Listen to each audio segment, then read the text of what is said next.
Bonjour à toutes et à tous, j'espère que vous allez bien. J'ai une petite question pour vous. Est-ce que vous connaissez Île de Paix? Non? Pourtant, je parie que vous avez déjà croisé ces petits modules.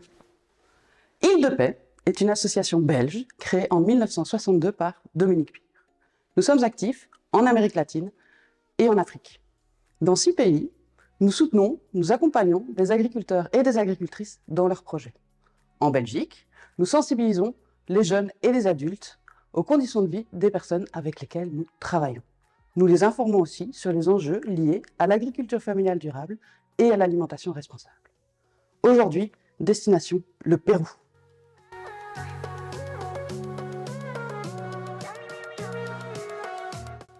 Le Pérou est un pays d'Amérique latine situé le long de l'océan Pacifique. Sa superficie fait plus de 1 285 000 km², c'est-à-dire 40 fois la taille de la Belgique. Le Pérou est aussi connu pour ses écosystèmes très variés et sa grande biodiversité.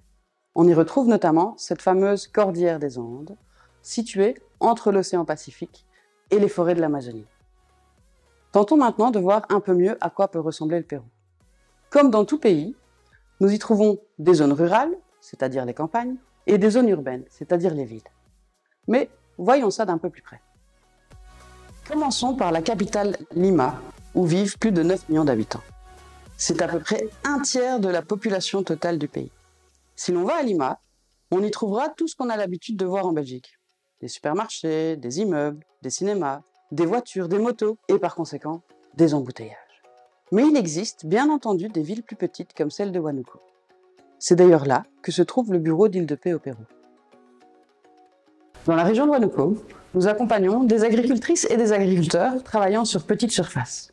L'objectif est d'améliorer leur autonomie et leur résilience à l'aide de techniques de production durable. C'est-à-dire des techniques qui ne nuisent ni à la terre ni à l'environnement.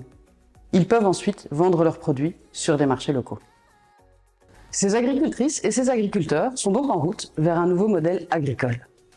Ils luttent donc à leur niveau contre la faim grâce à ces différentes solutions. Celles-ci permettent une transition vers une alimentation plus saine et plus durable pour tout le monde. C'est ce qu'on appelle la transition agroécologique. D'ailleurs, en parlant d'agriculture, celle-ci fournit 27% des emplois au Pérou. Mais dans le pays, l'agriculture peut se pratiquer de manière très variée. Dans certaines zones, comme le long de la côte, on retrouve de gigantesques exploitations, souvent sous forme de monoculture et destinées en grande partie à l'exportation. Alors que dans les montagnes, au centre du pays, les familles cultivent sur des petites surfaces afin de nourrir la population locale. Le Pérou est un pays qui produit énormément de denrées alimentaires. Il en exporte d'ailleurs bien plus qu'il n'en importe. Pourtant, à l'heure actuelle, encore plus de 8% de sa population souffre de la faim. Ça me fait penser d'ailleurs à une théorie très répandue, selon laquelle, pour éradiquer la faim dans le monde, il suffirait tout simplement de produire plus de nourriture. Logique, non? Mais quand on regarde cet exemple du Pérou, et si on prend les chiffres de la faim dans le monde, ces chiffres nous montrent que même si on produit suffisamment pour nourrir l'ensemble de la population mondiale, il y a encore 1 personne sur 10 qui souffre de la faim. Du coup, moi, cette théorie, d'un coup, elle me paraît bien moins logique et bien moins simple. Alors, est-ce vraiment utile de continuer à produire toujours plus? C'est ce que je vous propose de découvrir dans la vidéo qui suit.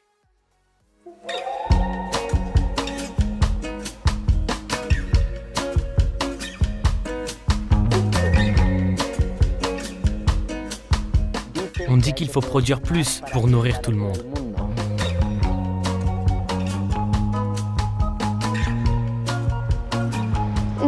On dit qu'intensifier la production alimentaire est la solution pour lutter contre la faim.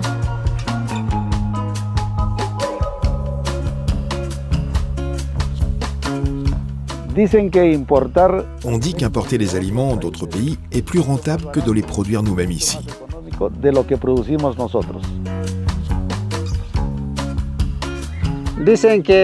dit qu'on doit utiliser des produits chimiques pour avoir de meilleures récoltes.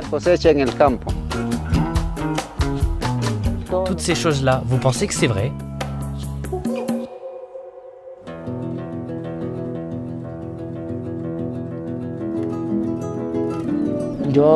Je m'appelle Jérémy.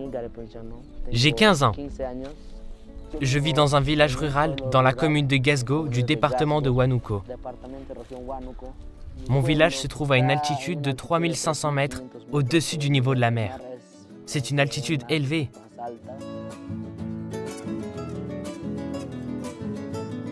Je suis agricultrice et j'ai 2 enfants, Jérémy et Julie. Avec mon mari, nous sommes 4. Nous travaillons avec toute la famille, ainsi que les voisins et des membres de toute la communauté.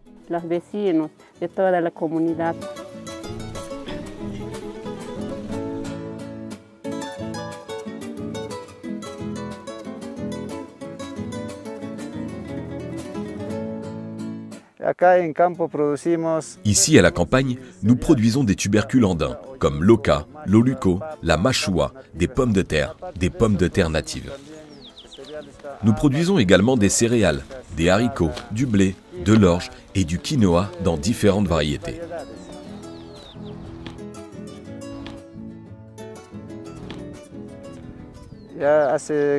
Cela fait déjà 5 ans que nous améliorons notre production agroécologique. Nous modifions petit à petit. Une moitié de la production est chimique et déjà une autre moitié est agroécologique.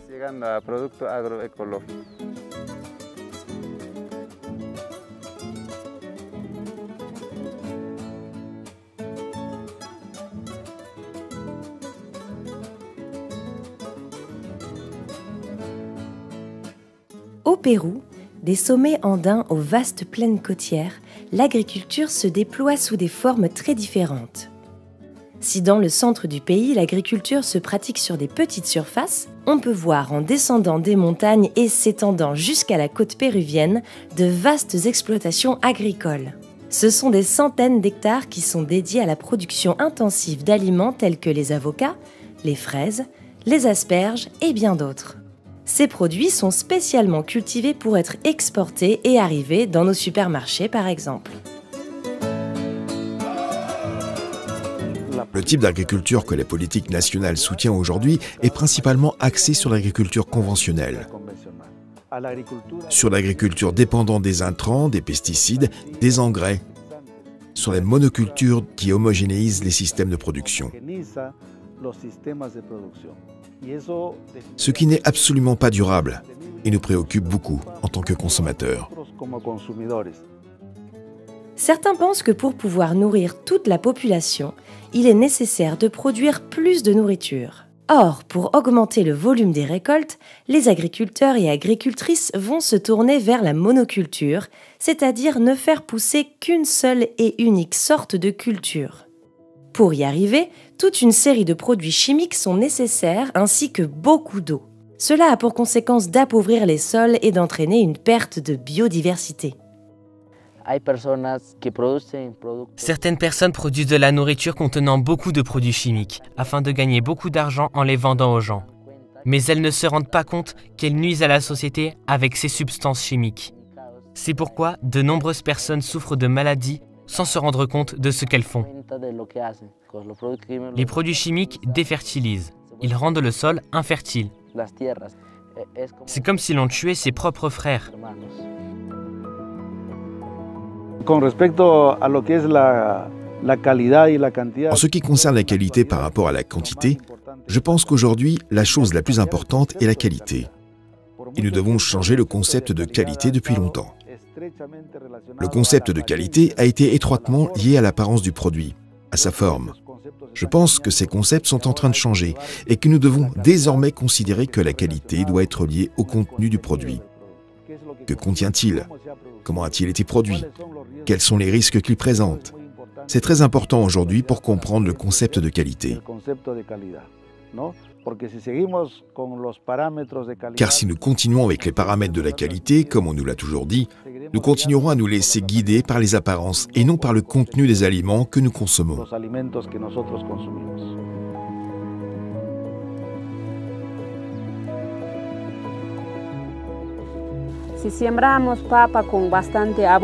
Si nous plantons des pommes de terre avec beaucoup d'engrais chimiques, nous obtenons des pommes de terre qui n'ont pas de goût et qui sont mauvaises pour la santé. Alors qu'une pomme de terre biologique prend beaucoup de temps à pousser, mais elle est nutritive. Petite, mais nutritive. Et c'est là toute la différence. La production agroécologique demande un peu plus de travail, c'est plus difficile. Alors qu'avec des engrais chimiques, c'est plus rapide.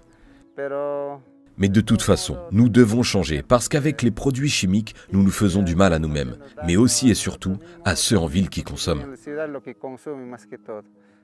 C'est pourquoi nous devons tous prendre la décision de changer les choses. Ici, nous avons tous cette volonté de travailler comme cela. La transition vers une agriculture et une alimentation plus durable n'est pas aisée. Mais, avec le soutien d'associations locales et d'ONG comme Île de Paix, des paysans et paysannes au Pérou peuvent mettre en place toute une série de changements dans leurs champs qui font la différence.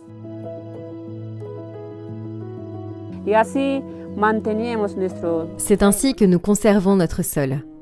C'est ainsi que nous conservons tout ce qui est naturel. Si nous utilisons des engrais chimiques, nous gâcherons notre ferme. Nous avons changé notre façon de faire pour, par exemple, préparer notre compost écologiquement et pouvoir semer nos semences écologiques.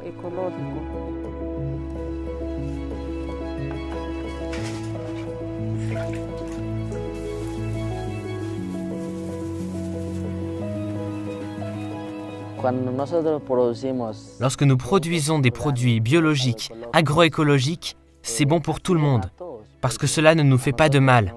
Cela ne fait pas de mal à la terre, parce que ce ne sont pas des produits chimiques que nous utilisons. C'est pourquoi je pense aujourd'hui que nous n'avons pas besoin de continuer à augmenter la production, mais nous devons continuer à accroître la diversification de la production. Nous avons besoin d'une liste beaucoup plus large d'aliments pour être en mesure de répondre à nos besoins nutritionnels. Tel devrait être l'objectif. La diversification contribue énormément à la sécurité alimentaire. Les familles auront alors suffisamment la possibilité pour améliorer leur alimentation au quotidien si nous avons de la diversification. Si nous avons des animaux à la ferme, si nous avons des légumes, si nous avons des fruits, si nous avons des céréales. Alors nous avons la possibilité d'avoir de la nourriture produite par nos propres fermes. Et cela nous donne de l'indépendance et nous donne de la sécurité alimentaire.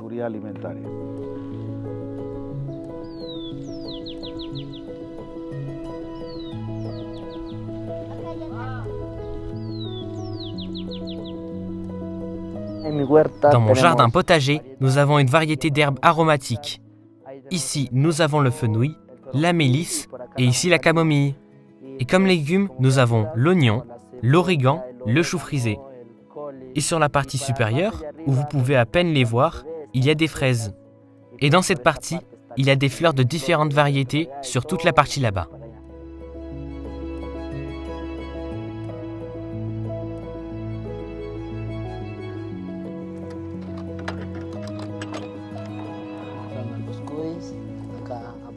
Voici les cochons d'Inde.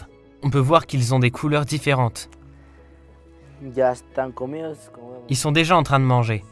Comme on peut le voir, l'herbe est fraîchement coupée. Peut-être que demain, on les nourrira à nouveau pour qu'ils puissent bien manger et devenir gros. J'aime beaucoup les manger car c'est très bon et ils ont beaucoup de protéines, ce qui est excellent. Quand il y en a beaucoup, nous allons au marché agroécologique pour les vendre. Chacun a son propre nom. Ici, celui qui est au-dessus s'appelle Rikucho. Et ici, le bébé mouton. Mon petit frère l'appelle Ozuna. Et celui qui les garde, c'est Balto.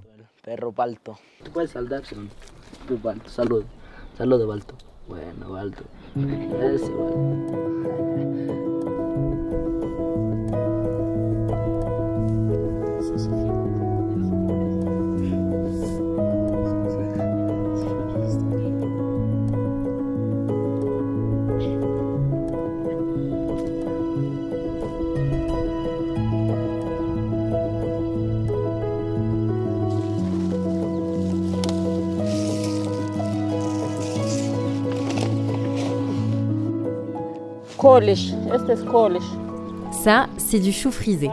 Les gens en mangent beaucoup à Huánuco. Ils aiment beaucoup en manger. Ils en achètent beaucoup. Tout ceci est pour aller vendre au marché. Ils en demandent beaucoup. Regarde les grandes feuilles.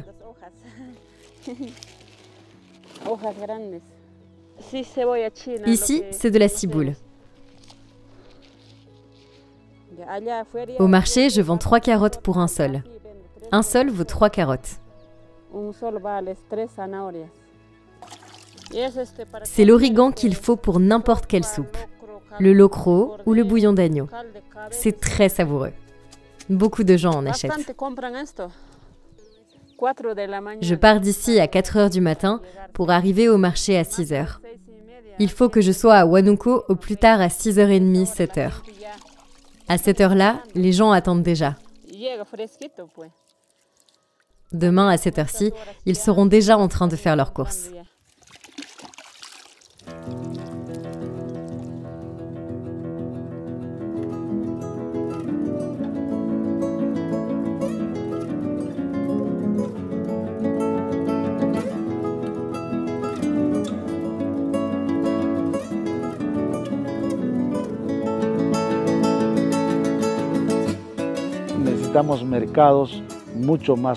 Nous avons besoin de marchés avec des circuits courts, pour que les intermédiaires ne gardent pas une grande partie des revenus et ne créent pas de pertes pour les producteurs. Il s'agit d'un aspect important pour pouvoir aller de l'avant. Les marchés locaux de producteurs bio sont les meilleurs endroits où le producteur peut rencontrer le consommateur et à partir de là, générer de la confiance. Et cette confiance est obtenue lorsque le prix est équitable, le prix payé pour le produit est juste, où le producteur et le consommateur y gagnent.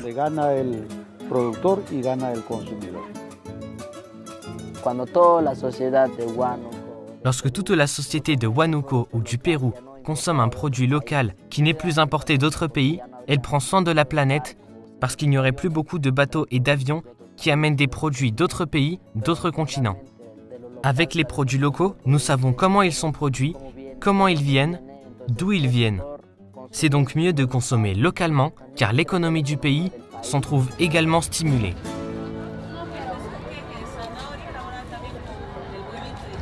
Vouloir à tout prix produire plus, exporter et importer plus d'aliments sans se soucier de la qualité de cette nourriture et des conséquences sur l'environnement est un pari perdu d'avance. La planète est celle qui nous protège. Elle nous donne la vie et nous donnons la vie à la planète. La coexistence avec la nature est le plus grand défi que nous ayons à relever pour rester en vie sur cette planète, que nous appelons Terre.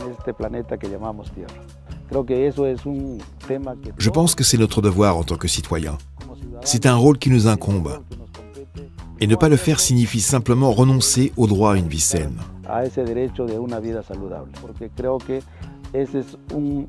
Je crois qu'il s'agit d'une question de solidarité humaine, pour que nous ayons tous le droit de consommer des aliments sains.